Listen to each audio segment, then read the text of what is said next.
let us study semiconductor diode as a rectifier.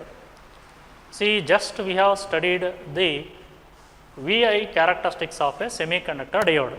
See, in the VI characteristics of a semiconductor diode, particularly in case of reverse bias, see, we have studied that the reverse current changes, even the reverse bias voltage does not change, the reverse current changes largely.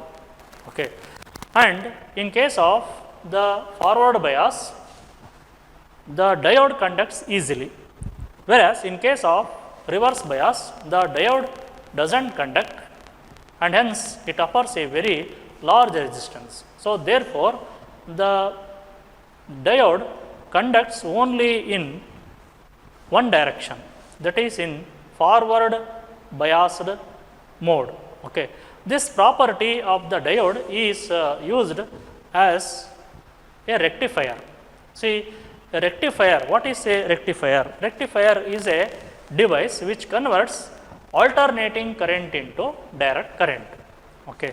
See, therefore, junction diode can be used as a rectifier. Okay. So, what is rectifier? Rectifier is a device which converts the alternating current into direct current. Okay. See, there are two types of rectifiers. See, half wave rectifier and full wave rectifier. See, first let us study the diode used as a half wave rectifier. See, half wave rectifier. See, junction diode as a half wave rectifier. See, half wave rectifier.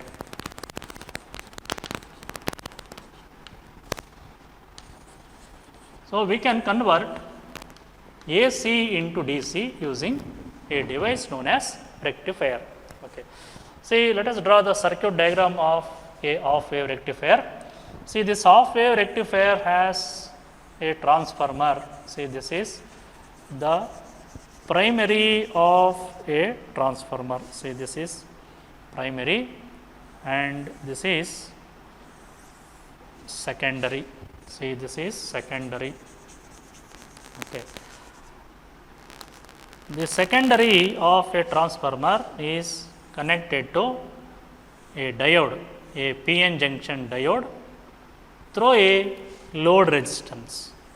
See, this is the load resistor. Okay.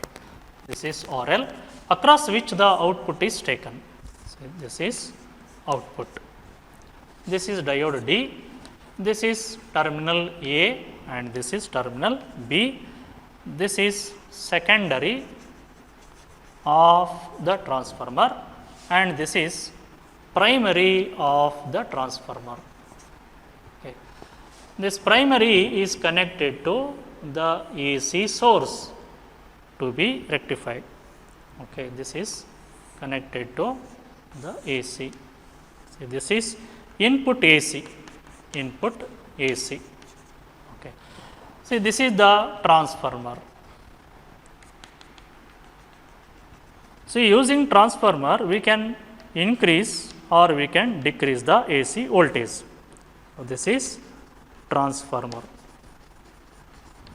So, therefore, using transformer, we can vary the alternating current. See, this is the simple circuit diagram for studying the half wave rectifier. See, we can draw the input and output waveform for half wave rectifier. See, this is the input AC waveform. This is time t. This is voltage at A.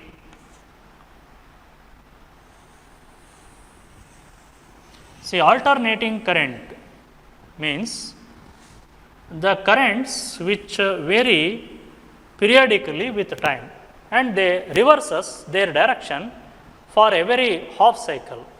So, therefore, the currents are called alternating currents. Okay. See, the output waveform across RL, this is output waveform across RL.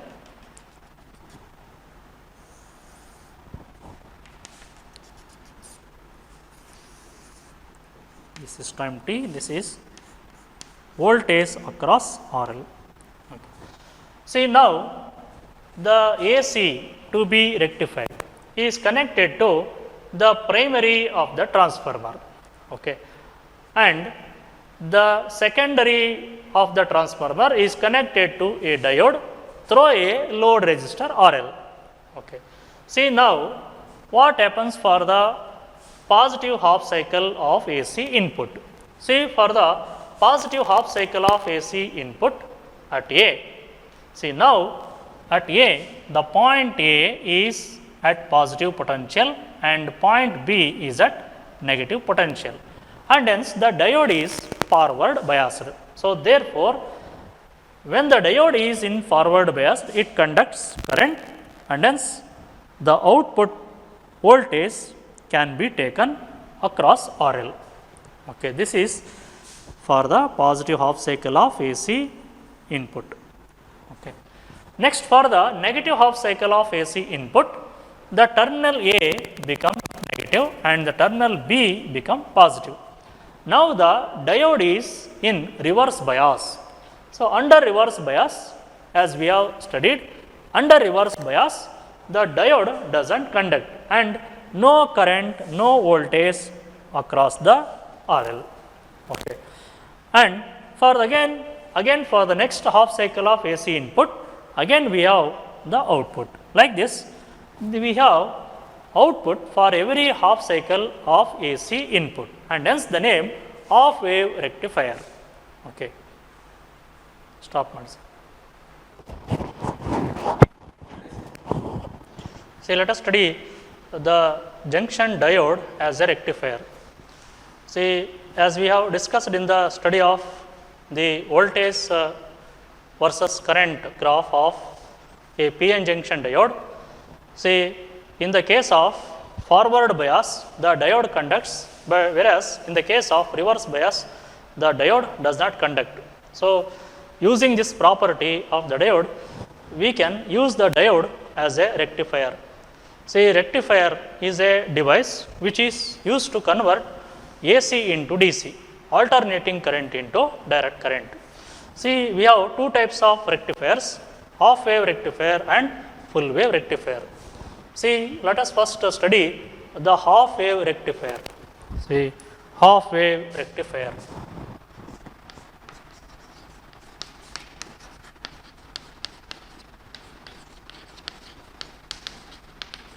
So, rectifier is a device which converts alternating current into direct current. Okay, junction diode conducts only in forward bias, whereas it does not conduct in reverse bias. Using this property, we can use the diode as a rectifier. See, the first half wave rectifier. See, half wave rectifier. Let us draw the circuit diagram of a half wave rectifier. See, this circuit diagram consists a transformer. See, this is the primary of a transformer. See, transformer is a device which is used to vary the alternating currents. See, this is primary of a transformer. See, this is secondary of a transformer. Okay. This is secondary coil of the transformer. Okay. See, the secondary is connected to a diode through a load resistor. See, this is the diode and this is connected to a load resistor. See.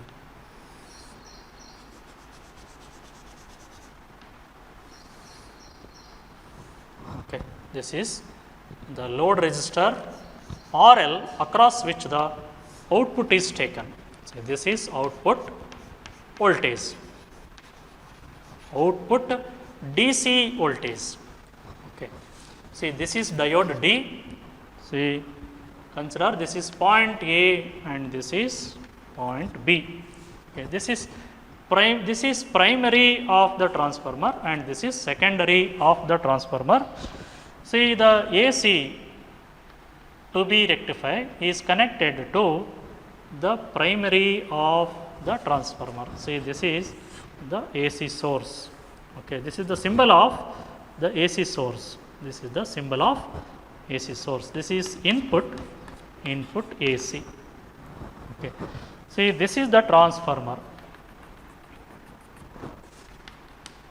See, as I said, the transformer is a device which converts, which is used to vary alternating currents. This is transformer. Okay. So, let us draw the input and output waveform of the junction diode in case of the half wave rectifier. See, the input waveform and output waveform. See, this is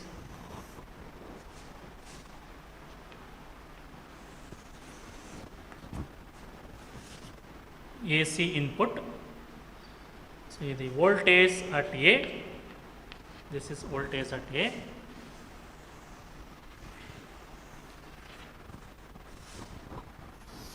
This is voltage across RL, this is voltage across RL.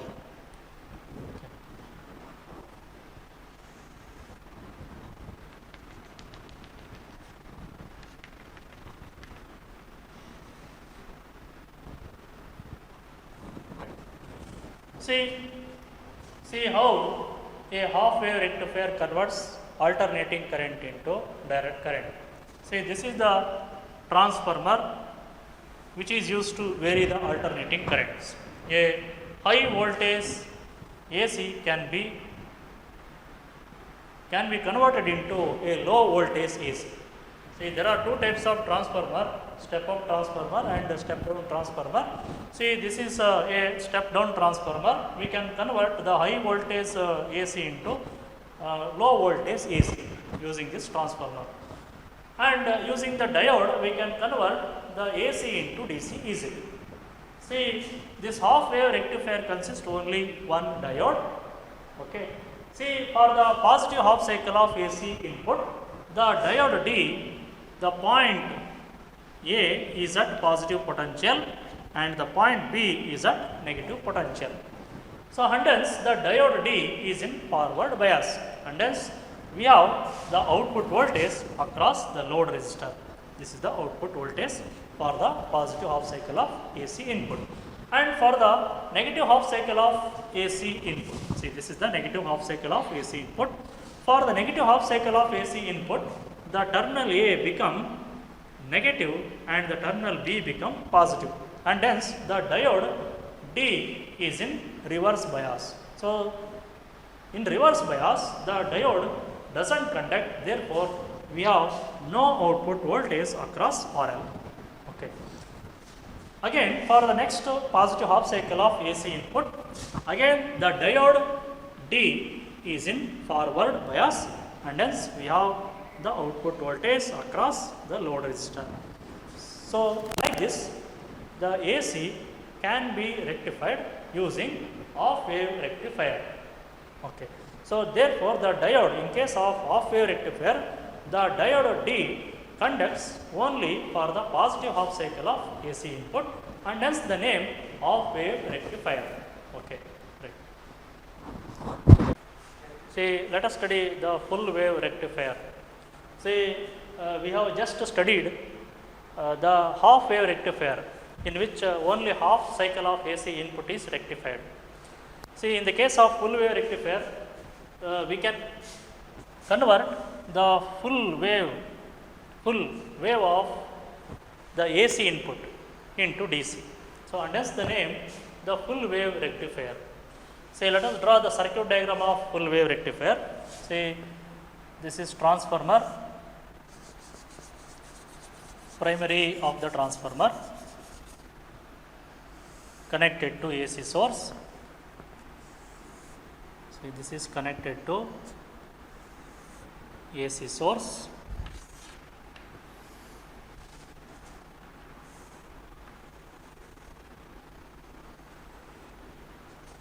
So, this is input AC, this is primary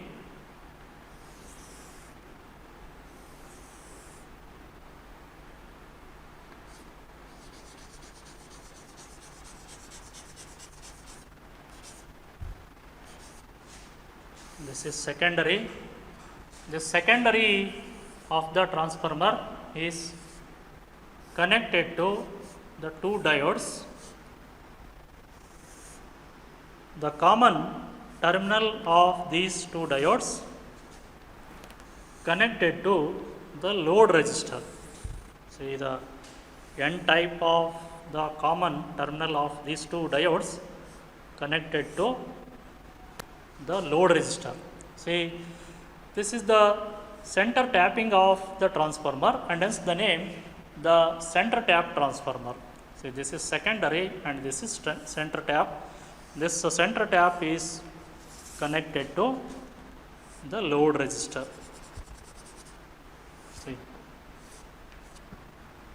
See, this is the output. See, output DC voltage across RL. Okay. See, this is connected to the ground. See, this is diode D1 and this is diode D2. This is positive terminal, that is P type, and this is N type. See, the N type of these two are connected to the same terminal. This common point is connected to the load resistor, and the center tap of the transformer, the C, the point terminal C, is connected to the load resistor.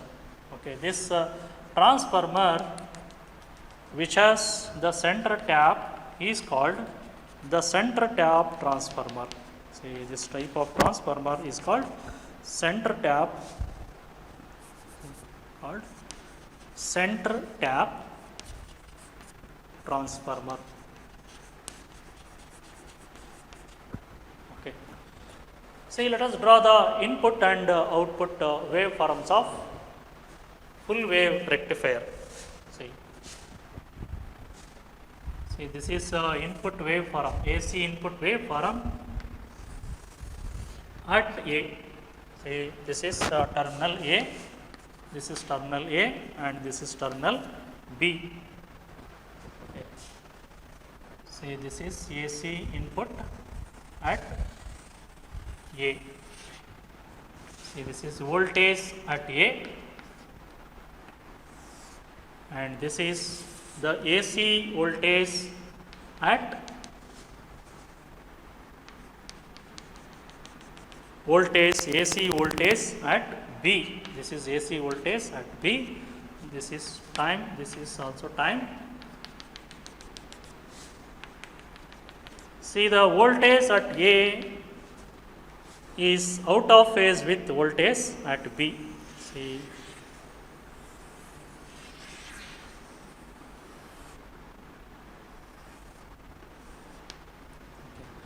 See, the voltage across RL. See, these are the two input waveforms and this is the output waveform. See, output is taken across the load resistor RL. See, in case of full wave rectifier, the full wave rectifier conducts in both the half cycle of AC input, positive half cycle as well as the negative half cycle of AC. So, therefore, we have two outputs for the diode D1 and another for diode D2. Okay. See, this is voltage across RL, load resistor. See, for the positive half cycle of AC input, see, for the positive half cycle of AC input, the diode D1 is forward biased. See, the terminal A is positive with respect to the center tap C. Okay. So, and hence the diode D1 is forward biased and diode D2 is reverse biased. So, therefore, diode D1 conducts whereas diode D2 does not conduct. We have the output voltage across RL due to diode D1. Okay. And for the next half cycle, negative half cycle of AC input, for the next negative half cycle of AC input, the diode D2 is positive, the terminal B is positive potential with respect to the center tap C. So, therefore, diode D2 is forward bias and diode D1 is reverse bias. So, we have the output voltage across RL due to diode D2. And for the next half cycle of AC input, again the diode D1 is forward biased and D2 reverse biased. So, therefore, diode D1 conducts and diode D2 doesn't conduct. We have output voltage across RL due to diode D1. And for the next negative half cycle of AC input, the diode D2 is forward biased and diode D1 is reverse biased. So, therefore, D2 conducts and D1 doesn't conduct. So, therefore, we have the output voltage across RL due to diode D2. So, likewise, like this, the AC input can be rectified using the full wave rectifier. See, in the case of full wave rectifier, the full cycle of AC can be rectified.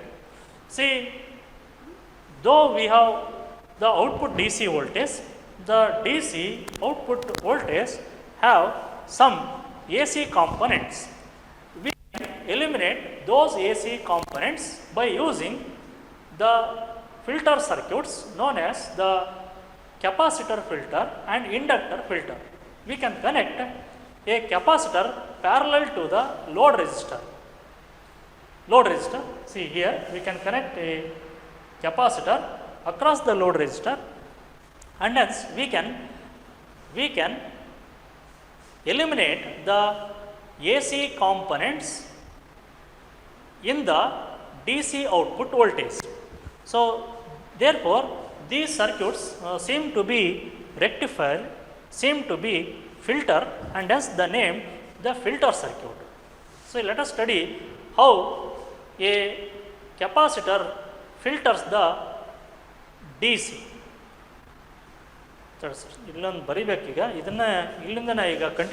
See the output of a full wave rectifier.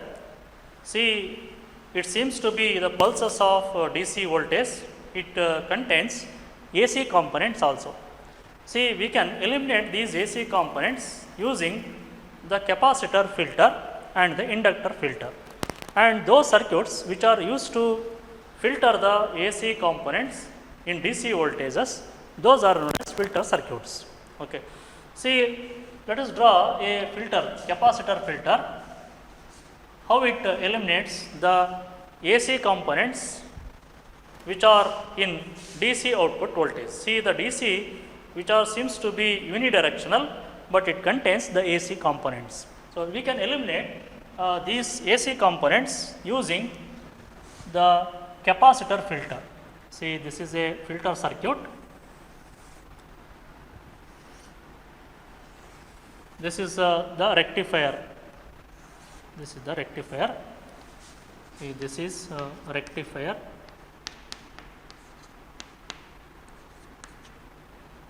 This is AC input. This is AC input.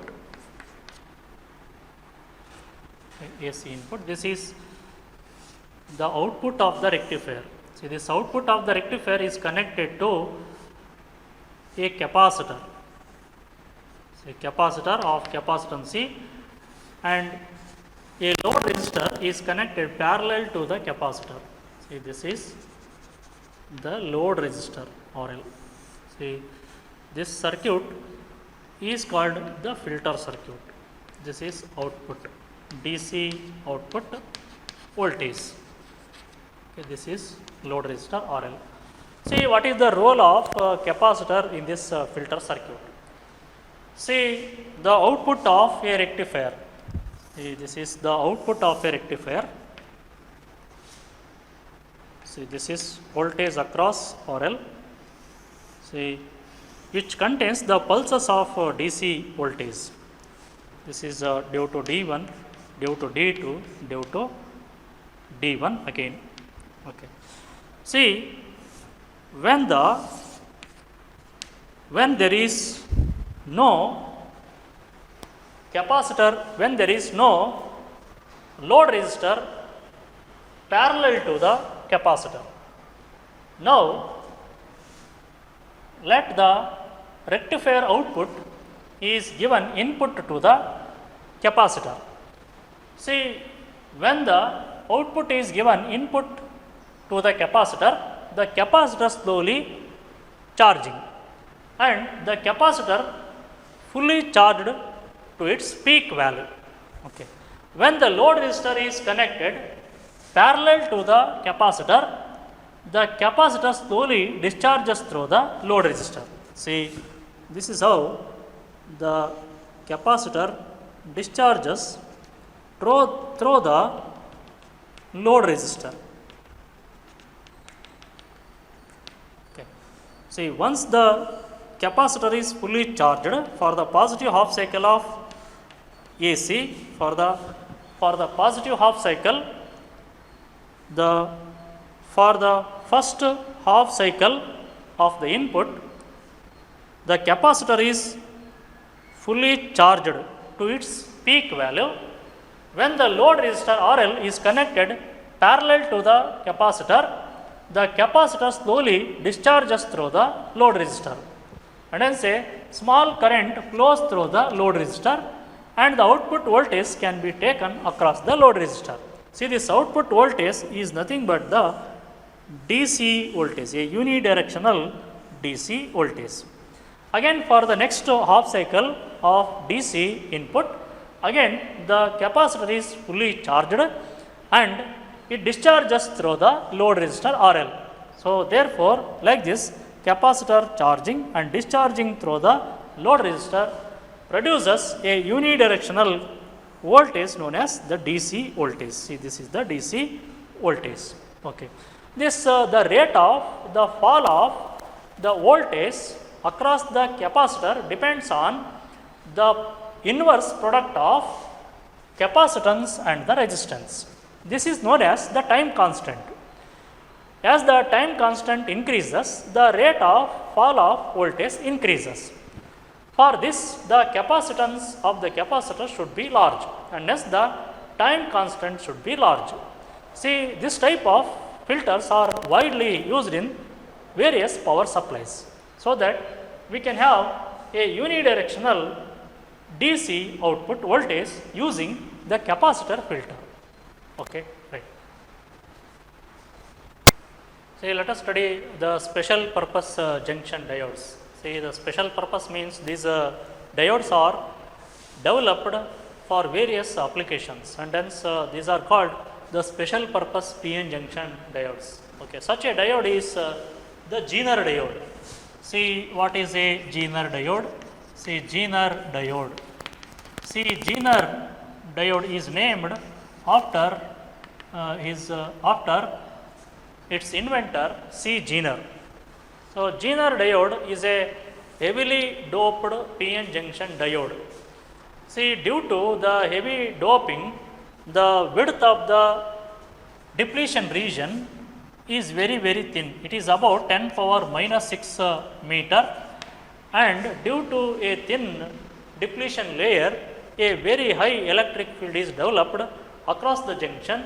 This electric field is approximately 5 into 10 power 6 volt per meter. See, it is seen that when the Zener diode is in reverse bias, for a very small reverse voltage, a very large reverse current flows through the diode. See, using this property of the Zener diode can be used as a voltage regulator. Okay. See, the Zener diode can be used as a voltage regulator. See, let us see the I versus V characteristics of a Zener diode. See, we can draw the current and voltage characteristics of a Zener diode. See, this is current I in milliampere, and this is voltage V. This is current I in microampere.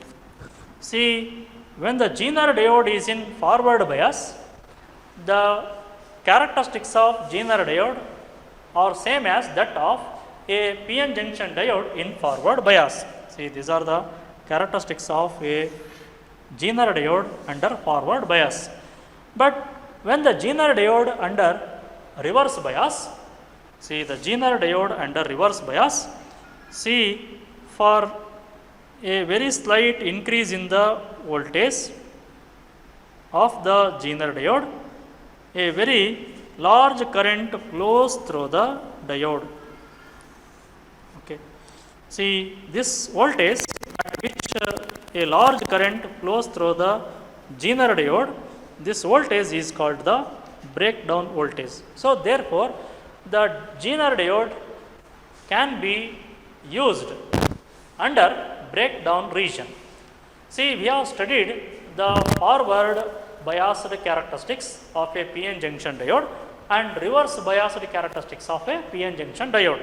See, in case of the reverse bias characteristics, even there is a small increase in the reverse voltage, there is a large change in the reverse current.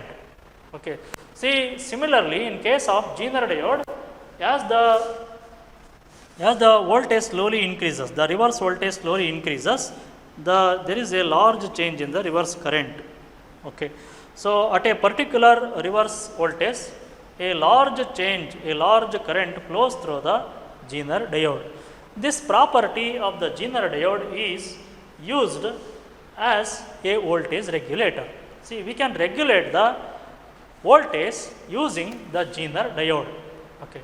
See the property of the Zener diode. See, even for a small rise in the reverse voltage, there is a large change in the reverse current. See, even the current increases, the voltage across the Zener diode remains same. So using this property of the Zener diode, we can use the Zener diode as a voltage regulator. See the circuit diagram of the Zener diode as a voltage regulator. See, Zener diode as a voltage regulator.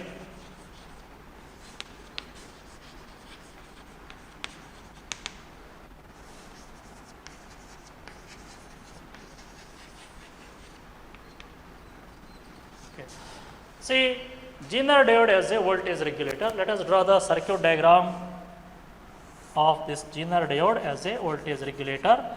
See, this Zener diode is connected to a series resistance.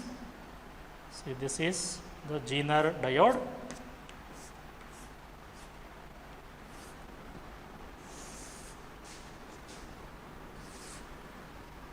A load resistor is connected across the Zener diode. See, this is the output voltage. See, this is regulated output voltage across RL. See, this is the load resistor RL and this is the Zener diode and this is the current IS, this is the current IZ, Zener current, and this is the current IL, load current. This is the series resistance RS. See, this is the input from unregulated supply, unregulated input. This is unregulated input voltage. See, this unregulated input voltage is given here. Okay. See, this is the circuit diagram for studying the Zener diode as a voltage regulator. See how Zener diode controls the input voltage. If it is larger or if it is smaller, even the input voltage increases or decreases, the Zener diode voltage across the Zener diode remains same. See, if the input voltage is larger, if the input voltage increases, then what happens? The current through the RS, the series resistance increases, and current through the Zener diode also increases. Okay. See, but the voltage across the load resistor remains constant. See, we have seen that in the case of the I versus V characteristics of Zener diode. See, for the particular breakdown voltage, there is a large current flows through the diode. So therefore, the current through the IS, current through the RS and current through the Zener increases, whereas the voltage across the Zener diode remains constant. See, if the input voltage decreases, the current through the RS and current through the IZ decreases, and voltage drop across RS also decreases, but the voltage across the Zener diode will remain same. So therefore, when the input voltage increases, the voltage across the Zener diode remains same.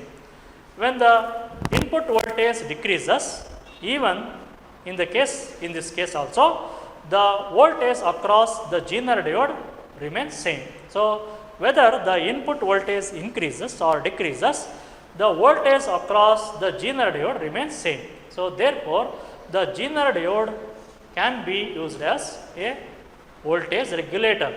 See, in many electronic circuits, the voltage supplies, the Zener diode can be used as the voltage regulator.